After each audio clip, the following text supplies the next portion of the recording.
E se eu te dissesse que o Brasil quase teve como presidente um homem que não veio da política tradicional, mas da comunicação, do empreendedorismo e da televisão?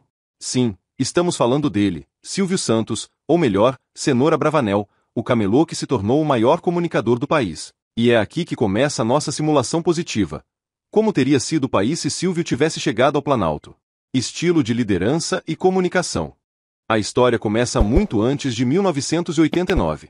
Nascido em 1930, filho de imigrantes judeus, Silvio começou a vida de forma humilde no Rio de Janeiro.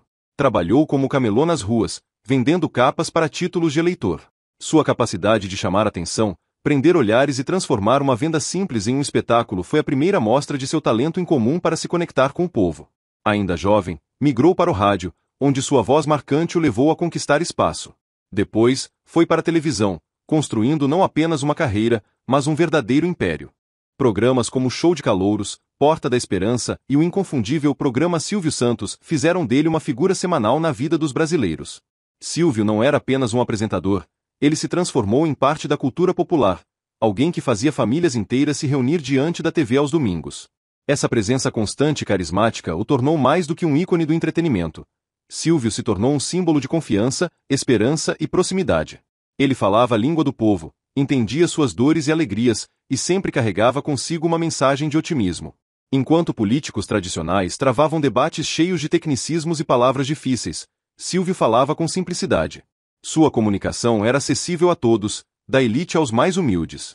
Foi justamente essa conexão direta que alimentou a ideia de que ele poderia ser mais do que um apresentador. Poderia ser um líder. Poderia ser o presidente que traria frescor, humanidade e proximidade para a política brasileira. O cenário político e a candidatura relâmpago. O ano era 1989. O Brasil vivia um momento histórico. Pela primeira vez em quase 3 décadas, os cidadãos iriam às urnas para eleger, pelo voto direto, o presidente da República. O país saía de um longo período de ditadura militar e a redemocratização estava em curso. O ambiente político era carregado de incertezas, ansiedade e expectativas. Havia uma sensação geral de que o Brasil precisava de renovação, de alguém capaz de unir o povo em torno de uma visão mais otimista e prática de futuro. Nesse contexto, surgiu o nome de Silvio Santos. No dia 31 de outubro de 1989, ele anunciou sua candidatura à presidência da República, filiando-se ao PMB, Partido Municipalista Brasileiro. Seu vice seria o senador Marcondes Gadelha. A entrada de Silvio na corrida presidencial foi um verdadeiro terremoto político. Em apenas alguns dias, ele alcançou entre 14% e 30% das intenções de voto nas pesquisas, empatando com Lula e superando nomes fortes como Leonel Brizola. Era uma demonstração clara de seu poder de comunicação e popularidade. O que mais chamava atenção era o contraste. Enquanto os outros candidatos dependiam de palanques, longos discursos e tempo de televisão, Silvio Santos tinha algo que ninguém mais tinha. Ele já entrava na casa de milhões de brasileiros todos os domingos. Ele não precisava se apresentar, porque todos já o conheciam. Seu lema era simples e direto: honestidade, sensatez e justiça. Prometia cercar-se de pessoas competentes e confiáveis, sem se prender a ideologias. Era uma proposta de governo neutra, pragmática e profundamente voltada para as necessidades reais da população. Infelizmente, sua candidatura foi impugnada pelo Tribunal Superior Eleitoral, TSE, no dia 9 de novembro de 1989, apenas 10 dias após ser anunciada. Os motivos incluíram irregularidades no registro do partido e o fato de ele ainda estar à frente de uma emissora de TV, o que feria a legislação. Mas em apenas 10 dias, Silvio Santos provou algo extraordinário, que sua força popular era tão grande que, se tivesse continuado na corrida, poderia de fato ter sido eleito presidente do Brasil. E é aqui que começa a nossa simulação positiva. Como teria sido o país se Silvio tivesse chegado ao Planalto? Estilo de liderança e comunicação. Silvio Santos no Planalto teria sido um presidente diferente de tudo o que o Brasil já havia visto. Enquanto a maioria dos políticos se comunicava de forma formal, distante e muitas vezes inacessível, ele traria para a política o mesmo carisma e proximidade que o tornaram ídolo da televisão. Imagine os pronunciamentos presidenciais em rede nacional. Ao invés de discursos engessados e cheios de termos técnicos, teríamos Silvio explicando os rumos do país de maneira clara, leve e até com pitadas de humor. Ele falaria com o povo da mesma forma que falava em seu programa, olhando nos olhos, chamando cada brasileiro de patrão ou patroa, transformando a política em algo que finalmente poderia ser compreendido por todos. Sua habilidade de comunicação seria uma das maiores forças do seu governo. Ele sabia como contar histórias, como prender a atenção de milhões, e acima de tudo, como transmitir esperança. Em um país traumatizado pela ditadura, pela inflação e pela crise econômica, um presidente com esse poder de empatia teria sido uma verdadeira injeção de ânimo coletivo.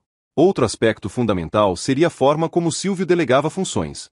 Em sua vida empresarial, ele sempre afirmou que preferia se cercar de pessoas de confiança, com valores sólidos de honestidade e sensatez. Políticas públicas. Durante sua breve campanha, Silvio Santos deixou claro quais seriam suas prioridades: saúde, educação e habitação. Essas três áreas formariam o núcleo de seu governo, pois ele acreditava que somente investindo no capital humano eficiente seria possível transformar o Brasil em uma nação mais justa e próspera. Saúde. Silvio sempre teve um olhar pragmático para os problemas. No setor da saúde, ele provavelmente teria apostado em infraestrutura básica, ampliando postos de atendimento comunitário e hospitais regionais. Mas seu diferencial seria a comunicação direta com o povo. Imagine campanhas de prevenção transmitidas em horário nobre, com Silvio usando a TV para ensinar hábitos de higiene, nutrição e cuidados básicos. Seria uma revolução na forma de educar a população sobre saúde pública. Educação. Como comunicador nato, Silvio compreendia a importância da educação aliada ao entretenimento. Economia e combate à inflação. Na década de 1980, o Brasil vivia uma hiperinflação devastadora. Silvio Santos, como empresário de sucesso, sabia a importância da estabilidade econômica para o desenvolvimento. Ele prometia corrigir salários e adotar medidas firmes contra a inflação, sempre com uma visão prática e rápida. Como alguém acostumado a resolver problemas diretamente, seu governo poderia ter adotado soluções menos burocráticas, apostando na eficiência e no resultado imediato. Valorização do trabalhador. Outro ponto forte seria sua atenção ao trabalhador comum. Ele valorizava o esforço das pessoas simples e reconhecia o poder transformador do emprego e do salário justo. Inspiração social e autoestima nacional. Talvez o maior impacto tivesse sido emocional. Silvio Santos sempre transmitio esperança, confiança e alegria. Sua eleição teria dado ao povo brasileiro um sentimento de autoestima coletiva, mostrando que qualquer pessoa, independentemente de origem humilde, poderia chegar ao cargo mais alto do país. Ele seria um símbolo de que os sonhos são possíveis, de que o Brasil pode ser guiado pela criatividade, pelo trabalho duro e pela fé no futuro. Simulação positiva e conclusão. Agora, vamos imaginar concretamente como teria sido um Brasil governado por Silvio Santos. O primeiro ano de mandato começaria com foco total no combate à inflação. Usando sua habilidade empresarial e cercado de especialistas, ele implementaria medidas firmes para estabilizar a economia. Ao mesmo tempo, criaria programas habitacionais para garantir moradia digna a famílias de baixa renda, fortalecendo o sentimento de pertencimento e autoestima. Na saúde, suas campanhas educativas teriam enorme impacto. Imagine Silvio Santos, em rede nacional, explicando de forma simples como prevenir doenças, incentivar vacinação ou adotar hábitos saudáveis. O resultado seria uma população mais informada, menos dependente de hospitais e mais consciente de sua própria saúde. Na educação, seu governo poderia ter revolucionado a forma como crianças e jovens aprendiam. Com programas educativos transmitidos em TV aberta, milhões de brasileiros teriam acesso a conteúdos de qualidade. A televisão, que já era companheira diária, se tornaria também uma grande escola nacional. Culturalmente, o Brasil se tornaria um país mais alegre, mais otimista, mais unido.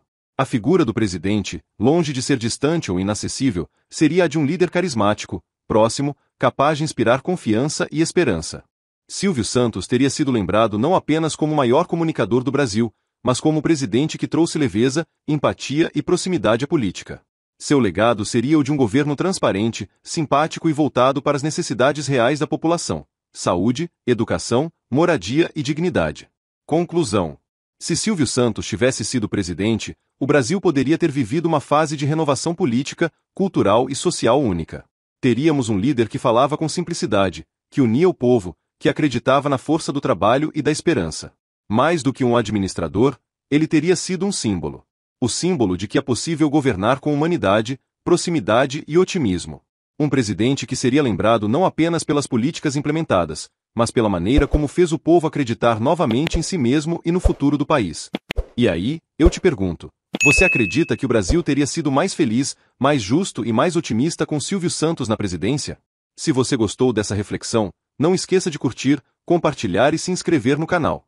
E me conta nos comentários, o que você acha que Silvio teria feito de melhor pelo Brasil se tivesse sido nosso presidente?